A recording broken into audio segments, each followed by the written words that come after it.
Yan, magandang hapon mga idol.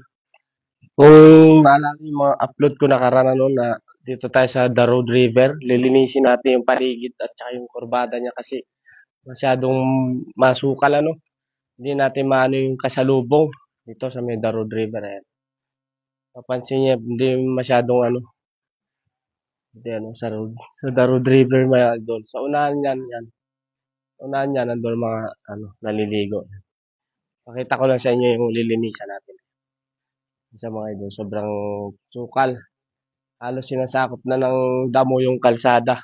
Halos kalahati na lang yung one way, kaya yan ang linisan natin. Let's go mga idol. Samahan niyo po ako, tara.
Yan mga idol.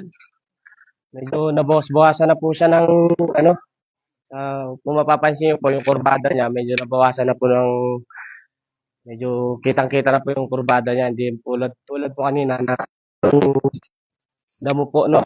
Natatakpan po hindi po kita yung dadaan. Medyo aksidente po mga pag ano. Delikado po pagka ganun. Papunta po to sa Ilog River ng The Road. So yun mga idol, medyo natapos na po natin. Siguro sa mga susunod na araw po natin i-continue no, yung paglilinis naman. Sa ngayon, ito lang muna mga idol kay Jai pa po tayo. So pa po tayo. Kung garbage collector mga idol, hingin ko lang po sana yung suporta. Like, share, and follow lang po mga idol. Maraming salamat po. Paki-like, share, and follow na lang po mga idol. Salamat po sa inyong suporta mga idol. God bless po.